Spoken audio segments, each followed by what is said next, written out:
Ms. Kanni Wignaraja, UN Assistant Secretary General and UNDP Regional Director for Asia and the Pacific, Mr. Lê Trong Minh, Editor-in-Chief of Vietnam Investment Review. Good afternoon, Xin Chào. Thank you very much for joining us today for this roundtable event on Finance and Governance Accelerators for a Just Energy Transition. I am very pleased to see so many participants in the room and online, given it is Friday afternoon. So thank you again for taking time at your end of the week schedule to join us.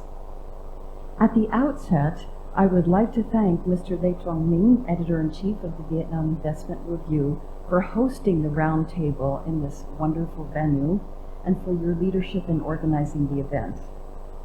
We are also delighted to welcome in person Ms. Kanni Wignaraja, our Regional Director, who is here in Vietnam for a 3-day special country visit. This roundtable on Finance and Governance Accelerators for a Just Energy Transition is the first of a series of discussions we intend to hold with the government of Vietnam to clarify what are the most suitable policy options as Vietnam seeks to attract finance for its transition to net zero.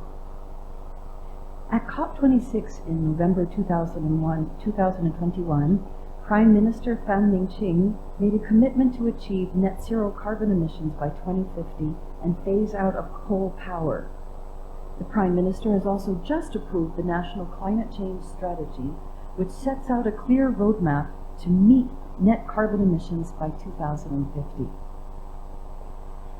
In terms of context, as we know, Vietnam is faced today with the impetus of maintaining high rates of economic growth while meeting climate and energy transition commitments in ways that are just. At the same time, the demand for energy needed for economic growth will increase significantly.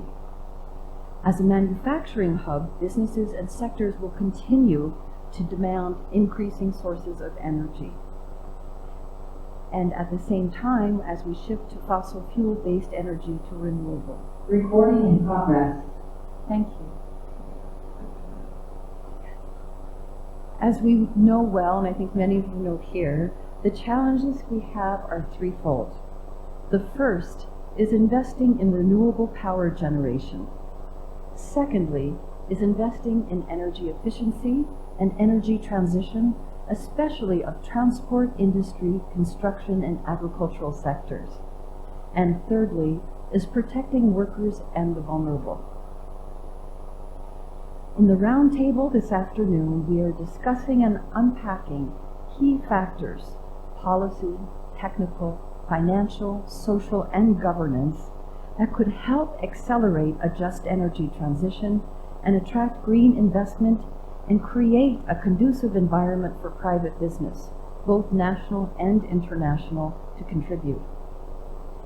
I would like to, at this time, thank our speakers and our panelists who are bringing to this roundtable a very diverse set of perspectives, from policy to private sector and business, to experts in the banking sector.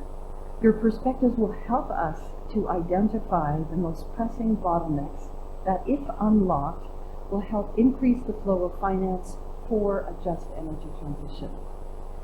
Thank you to our speakers, Mr. Pham Xuan Ho, Professor Ulrich Volz, and Thomas Marwa, who are joining us from London virtually. And it is also a pleasure to welcome Ms. Michelle Wu, CEO of Standard Chartered Bank, Ms. Phan Vu Ngoc Thong, Deputy CEO and CFO of BCG Energy, and Ms. Huy Trong Kien from CNE Solar, Mr. John Rockholt, President of Pacific Rim Investment and Management, and Ms. Diana Baroklov from UNCTAD, who will be joining us virtually from Geneva. Thank you for your participation in this panel and for bringing your expertise and perspectives to bear. Ladies and gentlemen, you will hear from experts today about the opportunities and the challenges in developing a green finance market in Vietnam and lessons learned from other countries in financing a just transition. We welcome your ideas and contributions to this discussion on the best mix of policies, both immediate and longer term, to help Vietnam accelerate its energy transition to a net zero emission future. I really look forward to a frank, engaging discussion and debate, the first in a series of roundtables to come.